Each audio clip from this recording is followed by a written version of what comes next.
আসসালামু আলাইকুম প্রিয় শিক্ষার্থীবৃন্দ, সবাই কেমন আছো? আশা করি সবাই ভালো আছো। আলহামদুলিল্লাহ, আমি তোমাদের দোয়ায় ভালো আছি। আমি ইসলাম, সহকারী শিক্ষক, আশরাফাবাদ উচ্চ বিদ্যালয়, কামরাঙ্গীরচর, ঢাকা।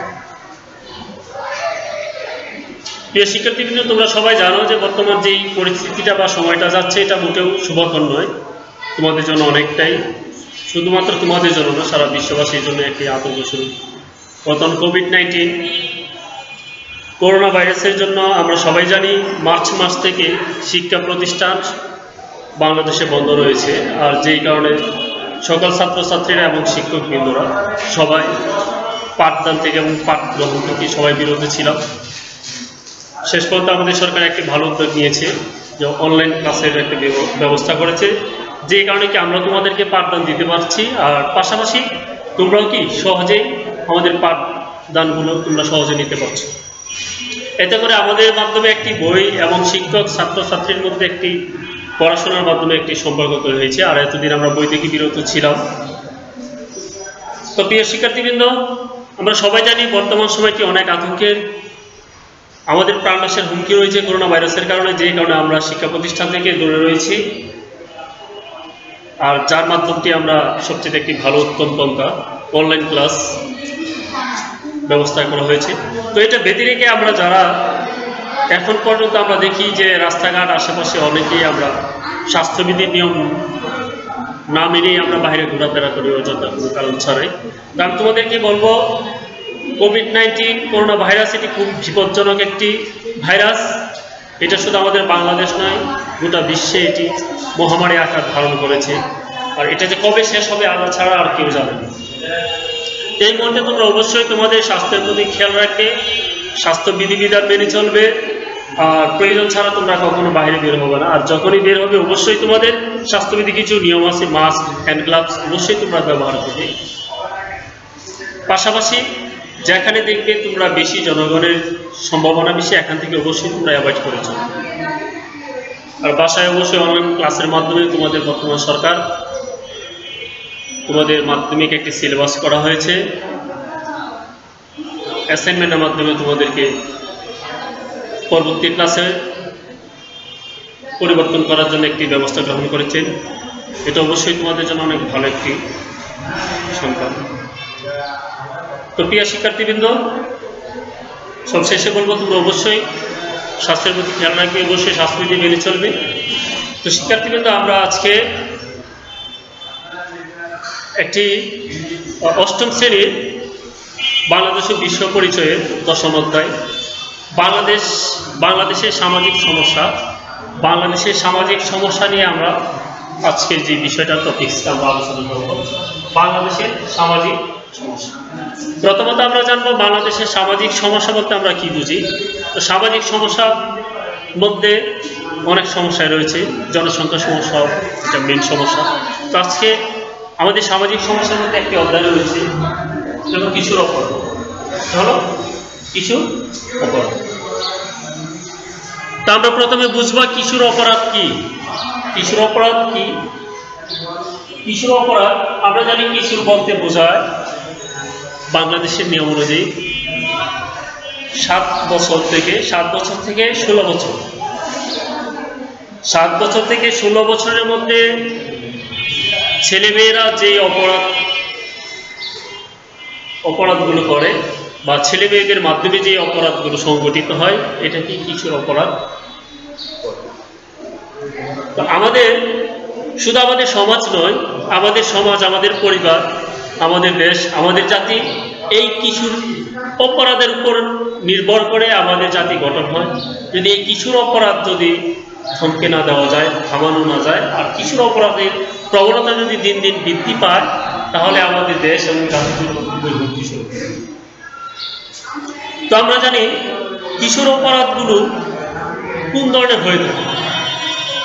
আমি সবার আগে এই কথাটাই বলে নিই, বর্তমান সময়ে বিশেষ করে 7 বছর থেকে 16 বছর, এই 16 বছরের মধ্যে সাধারণত ছাত্রছাত্রীরা 6, 7, 8, 9, 10 অধ্যয়ন করে। কিছু কিছু কিশোর অপরাধ রয়েছে, যেমন স্কুল পালানো এটাও একটা কিশোর অপরাধ। জুয়া খেলা, পরীক্ষা নকল করা, বিদ্যালয়ের পতাকাটি উচ্চ শৃঙ্খলা আচরণ, পকেট মার, বোমাবাজি, গাড়ি ভাঙচুর, বিনা টিকিটে ভ্রমণ। তারপরে একটি কমন যে সমস্যা হচ্ছে আমরা বর্তমানে দেখতে পাচ্ছি, মেয়েদেরকে ইফটিজিং করা, বিরক্ত করা। এটি অনেক একটা কিশোর অপরাধের মধ্যে গুরুত্বপূর্ণ একটা দিক। আরেকটি সবচেয়ে ভয়াবহ, যেটা আমাদের জন্য ভয়াবহ অবস্থা, এটা হলো কি আমাদের মোবাইলের ব্যবহার। আমাদের মোবাইলের অপব্যবহারের মাধ্যমে আমাদের কিশোর অপরাধ বর্তমানে এত বেশি খারাপের দিকে যাচ্ছে এবং এত বেশি ভয়াবহতা আমাদের সমাজের জন্য, আমাদের পরিবারের জন্য ডেকে নিয়ে আসছে, যেটা হয়তো আমরা বর্তমানে দেখতে পাচ্ছি। যাদের কারণে এই কিশোর অপরাধ প্রবণতার কারণে আমাদের মধ্যে কোনো আদব, শিষ্টাচার, ভদ্রতা, বড়দের প্রতি সম্মান, শ্রদ্ধা এইগুলো উঠে যাচ্ছে। আর বিশেষ করে ছেলেদের যে এক ধরনের টুকায় আছে, রাস্তায় তোমরা দেখতে পারবে যে যারা চলাফেরা করে এদিক সেদিক, আমরা বিভিন্ন স্টেশনে, বিভিন্ন মোড়ে আমরা দেখি লেগুনা বা বাসের কিছু হেল্পার বা কন্ট্রাক্টর বলা যায়, অল্প বয়স, তাদেরকে আসলে কিশোর অপরাধের মধ্যেই বা কিশোর বয়সের মধ্যে ধরা হয়। এই যে তাদের যে সমস্যাগুলো, তারা শুধু এটা তাদের পেটের দায়ে বা তাদের রুজি রোজগারের জন্য শুধু তারা এই পেশাটা বেছে নেয়নি, যদিও তারা মেনলি এটা নিয়েছে, কিন্তু তাদের বেশিরভাগ সমস্যা দেখা যাচ্ছে তারা 10 বছর বয়স, 12 বছর বয়স, এই মুহূর্তে সে কি করছে, একটা ইনকাম সোর্স সে বেছে নিচ্ছে তার জীবন চলার তাগিদের জন্য। শুধু তাদের জন্য যে জীবন চলার তাগিদের জন্য তারা বেছে নিয়েছে এটা এমন নয়। তারা পাশাপাশি যখন টাকা উপার্জন করে তার মধ্যে একটি স্বাধীনতা চলে আসে, তার মধ্যে বাবা মার, সমাজের, পরিবারের সবকিছু দায়বদ্ধতা থেকে সে মুক্তি পেয়ে যায়, যেই কারণে সে স্বাধীনভাবে অনেক অপরাধ জগতে সে জড়িয়ে যেতে পারে। এই ছেলেরা এবং যারা কাজ করছে না তারাও অনেক দিকে কি করছে, বিভিন্ন অপরাধের সাথে, যেমন এখন বর্তমানে যে সমস্যাটা জুয়া খেলা, তারপরে বিভিন্ন ধরনের মাদকাসক্তি, যা সবচেয়ে ভয়ঙ্কর উদাহরণ। মাদকাসক্তটা একটা বাংলাদেশের জন্য একটা কিশোর অপরাধ প্রবণতার প্রতি গুরুত্বপূর্ণ একটি সমস্যা। এই সমস্যাটি থেকে যদি আমরা সমাধানের পথ খুঁজে বের না করি, অবশ্যই আমাদের সমাজ দিন দিন যেভাবে খারাপ দিকে যাচ্ছে, এই কিশোর অপরাধের প্রবণতাটা আরও কি দিন দিন এটা বৃদ্ধি করে। তো এই কিশোর অপরাধ আমরা জানি সবার দিক থেকে, সব সমাজের দিক থেকে সবাই আমরা এই কিশোর অপরাধ প্রবণতা ঘটিত হচ্ছে। তো আমরা সাধারণত সবচেয়ে বেশি হাইলাইট করবো যে সমস্যাগুলো, তার মধ্যে এই বয়সের ছেলেরা অবশ্যই মাদকাসক্তির দিকে ঝুঁকে যাচ্ছে, জুয়া খেলার দিকে ঝুঁকে যাচ্ছে। আরেকটি বিষয়, আমাদের যে মোবাইল, বর্তমানে আমরা তথ্য প্রযুক্তি, এটা যতটুকু আমাদেরকে পজিটিভ দিক, ভালো দিকে আমাদেরকে অনেক এগিয়ে নিয়ে যাচ্ছে, পাশাপাশি এটা যখন আমরা ইউজ করি, আমরা অপব্যবহার করি, ঠিক এটার বিপরীত দিকে অনেক বেশি, যেটা কি অনেক ভয়াবহতা অবস্থা আমাদের জন্য বা অনেক ভয়ঙ্কর অবস্থা আমাদের জন্য সৃষ্টি করে।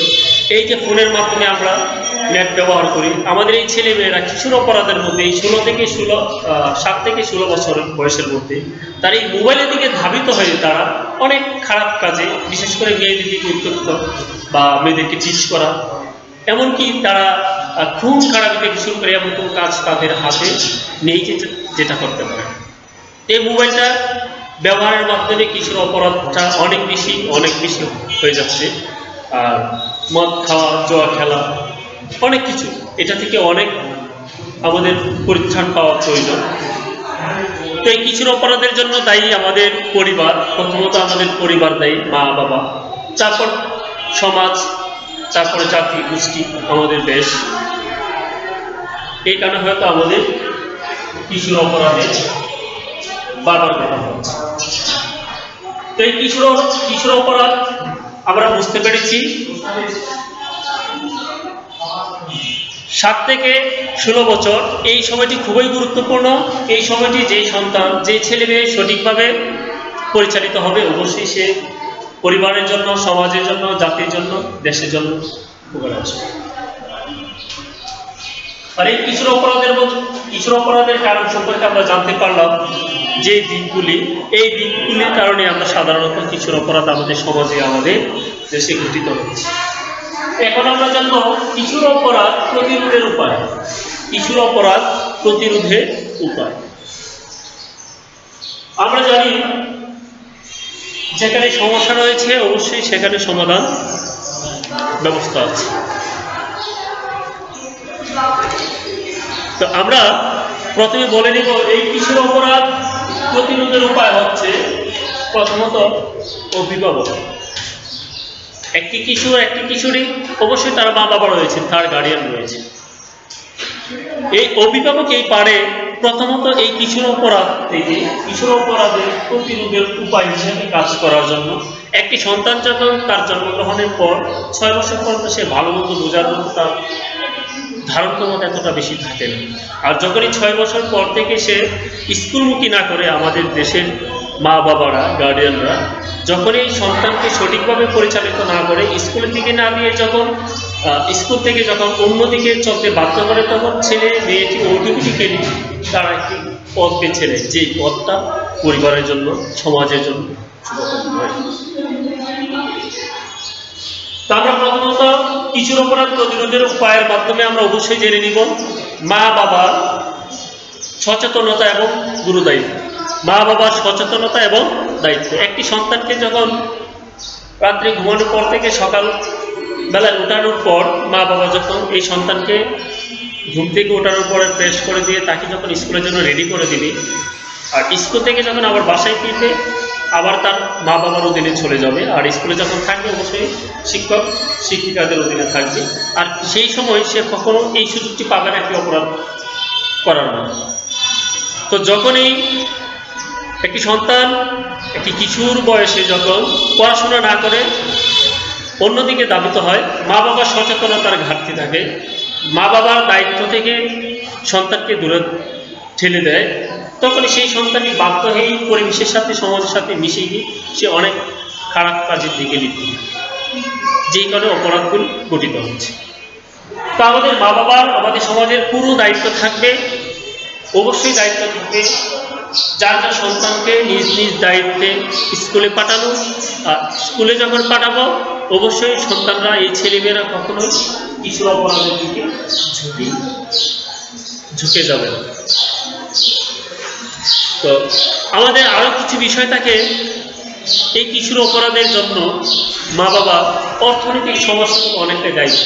অনেক মা বাবা আমরা দেখি তারা নিজে চলতে পারে না, সন্তান 2-4 জন যখন থাকে তখন তাদেরকে ভরণ পোষণের ক্ষমতা, পাশাপাশি শিক্ষা প্রতিষ্ঠানে নেওয়ার মতো তাদের কোনো উদ্যোগ, তাদের সচেতনতা, তাদের দায়িত্ব কোনো কিছুই তাদের মধ্যে কাজ করে, যে কারণে এই কিশোর অপরাধের ঝুঁকিটা বেড়ে যাচ্ছে। তো আমি বলবো যে এই কিশোর অপরাধের প্রতিরোধের প্রথম উপায় হিসেবে কাজ করার মতো যাদের উপর গুরু দায়িত্ব থাকবে, এটা হলো সন্তানদের, ছেলে মেয়েদের মা বাবা। তাদের প্রধান ভূমিকা থাকবে হলো এই সন্তানকে কিশোর অপরাধ থেকে মুক্ত করে নিয়ে আসা। তার পাশাপাশি আমাদের আরো কিছু প্রতিরোধের উপায়, যেমন শিক্ষার ব্যবস্থা। শিক্ষার ব্যবস্থা আমরা সবাই জানি, আমাদের প্রাথমিক বিদ্যালয় রয়েছে, পাশাপাশি বিভিন্ন বেসরকারি প্রতিষ্ঠান রয়েছে। যখন মা বাবা একটি সঠিক পরিবেশে, একটি ভালো পরিবেশে যখন শিক্ষার ব্যবস্থার মাধ্যমে তাদেরকে পরিচালিত করতে পারবে, তখন অবশ্যই সেই সন্তানটি, ছেলে মেয়েটি কখনো কিশোর অপরাধের দিকে অবশ্যই ধাবিত হবে না। তারপরে চিত্র বিনোদনের ব্যবস্থা। ছেলে মেয়েদের জন্য কিশোর বয়সে অবশ্যই চিত্র বিনোদনের ব্যবস্থাটি খুবই গুরুত্বপূর্ণ। আমরা যদিও জানি বর্তমান সময়ে যে চিত্র বিনোদন আমাদের সংস্কৃতি যদি আমরা ভালো দিকে ব্যবহার করি, অবশ্যই অনেক গুরুত্বপূর্ণ বিষয়, অনেক কিছু শিখতে পারবে। বর্তমান সময়ে এই চিত্র বিনোদনটা আমাদের একটি সুশৃঙ্খল এবং সুসজ্জিত একটি চিত্র বিনোদনের ব্যবস্থা করার মাধ্যমে অবশ্যই আমাদের কিশোর অপরাধের প্রবণতা থেকে মুক্তি পেতে সহায়তা করে। তো কিশোর অপরাধের জন্য অবশ্যই এটা থেকে আমাদের মুক্তি পেতে হবে।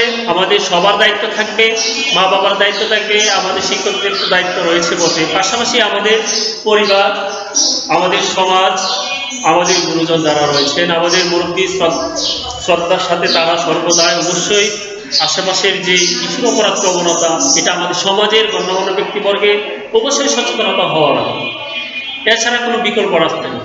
পাশাপাশি আমাদের যে দেশে সরকার রয়েছে, সরকারের পক্ষ থেকে অবশ্যই এমন একটি উদ্যোগ গ্রহণ করতে হবে, এবং যে উদ্যোগের মাধ্যমে এই কিশোর অপরাধ থেকে, এই পড়াশোনা থেকে বঞ্চিত ছেলে মেয়েদেরকে এই কিশোর অপরাধের দিক থেকে ফিরে এনে তাদেরকে শিক্ষা প্রতিষ্ঠানের দিকে অন্তর্ভুক্তি করার মাধ্যমে তাদেরকে আমার মনে হয় এই কিশোর অপরাধের প্রতিরোধের উপায় হিসাবে গুরুত্বপূর্ণ ভূমিকা পালন করে।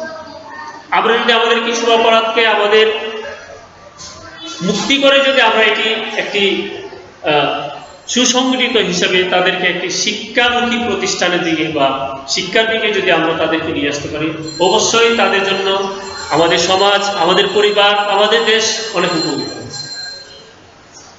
আর এই কিশোর অপরাধ আমাদের সমাজের জন্য, আমাদের জাতির জন্য অবশ্যই একটি অভিশাপ। এটা শুধু তারা শুধু ভুগবে না, এটার ভয়ঙ্করতা বা এটার যে সমস্যাগুলো, এটা শুধু পরিবারের জন্য না, এটা সমাজের জন্য, এটা দেশের জন্য এবং জাতির জন্য। তো আমাদের সবাই ঐক্যবদ্ধভাবে এই কাজটি আমাদের অবশ্যই করতে হবে। কিশোর অপরাধের সমস্যাগুলো থেকে অবশ্যই ফিরে এনে তাদেরকে সুশৃঙ্খল পরিবেশ করে তাদেরকে অবশ্যই শিক্ষা প্রতিষ্ঠানের দিকে আমাদের এগিয়ে নিতে এবং সহযোগিতা করতে সর্বদা সচেষ্ট থাকতে হবে। তাহলে আমাদের সমাজ, আমাদের পরিবার কিশোর অপরাধ থেকে মুক্তি পাবে। আমি সবশেষে বলবো, কিশোর অপরাধের জন্য বর্তমান সমাজে যে অপব্যবহার, মোবাইলের ব্যবহার, এই মোবাইলের ব্যবহারটি আমরা সবাই যার যার দিক থেকে, যার যার সন্তান রয়েছে, যার ছোট ভাই, যার ছোট বোন বা যার সন্তান, সবাই নিজ দায়িত্ব থেকে আমাদের এই সন্তানদেরকে কি করছে, কোথায় কি না করছে, শুধু আমরা টাকা পয়সা বেশি থাকলে যে সন্তানদের মানুষ করা যেটা এমন নয়। আমাদের দায় দায়িত্ব রয়েছে, আমাদের সচেতনতা রয়েছে। এর মাধ্যমে আমরা যদি ইচ্ছা করি এই সন্তানদেরকে অবশ্যই এই ছেলে মেয়েদেরকে অবশ্যই আমরা এই কিছু অপরাধের প্রবণতা থেকে আমরা মুক্তি করতে পারি, এবং এই সন্তানদেরকে অবশ্যই আমরা জাতি সংগঠনের কাজ হিসেবে, হাতিয়ার হিসেবে আমরা গড়ে তুলতে পারি। আমরা সবশেষে বলব, কিশোর অপরাধ একটি বর্তমান সমাজে খুবই বেশি বৃদ্ধি পাচ্ছে। এটা থেকে মুক্তি পাওয়ার জন্য আমাদের সবার ঐক্যবদ্ধভাবে কাজ করতে হবে। সবশেষে বলবো, তোমরা সবাই যে যেখানে আছো, সবাই এই সমস্যাগুলো থেকে, বিশেষ করে মোবাইলের অপব্যবহার থেকে তোমরা দূরে থাকবে, এবং বিশেষ করে বড়দের, শিক্ষকদের সবাইকে শ্রদ্ধা করবে, আদব শিষ্টাচার সবার মধ্যে নিয়ে আসবে। আর এটা হলো তোমাদের ছাত্র জীবনের একটি গুরুত্বপূর্ণ ভূমিকা, গুরুত্বপূর্ণ অবদান। আমি যদি শিক্ষা অর্জন করলাম, যদি শিক্ষার আমার এমন কিছু না থাকে যে যেটার মাধ্যমে যে আমি একজন পড়াশোনা করতেছি বা আমি ছাত্র বা আমি ছাত্রী, তাহলে তো এটা আমার শিক্ষা নামে এটা আমার একটা অপব্যবহার হচ্ছে। তো সবাই আশা করি এই কিছু অপরাধ সম্পর্কে তোমরা আরো পড়াশোনা করবে, ভালোভাবে বুঝবে। এটি খুবই গুরুত্বপূর্ণ। শুধু এটা আমাদের বইয়ের মধ্যে সীমাবদ্ধ নয়, এটা আমাদের সমাজের জন্য, আমাদের জাতির জন্য, আমাদের পরিবারের জন্য। এই সম্পর্কে আমরা জেনেছি, আমরা এটা থেকে সবাই সবকিছু বোঝার চেষ্টা করব। সবশেষে সবাই ভালো থাকবে, সবাই কোভিড-19 করোনা ভাইরাস থেকে মুক্তি থাকার জন্য সবাই স্বাস্থ্যবিধি মেনে চলবে। আল্লাহর কাছে দোয়া করবে যেন আল্লাহ তাআলা যেন আমাদেরকে এই করোনা ভাইরাস মহামারী থেকে যেন আমাদের সবাইকে হেফাজত করে, এবং আমাদের দেশ থেকে, গোটা বিশ্ব থেকে যেন আল্লাহ তাআলা এই করোনা ভাইরাস অতি দ্রুত এটা থেকে আমাদের মুক্তি দেয়। তো সবাই ভালো থাকবে এই বলে আমি আমার আজকের অনলাইন ক্লাস শেষ করলাম। আল্লাহ হাফেজ।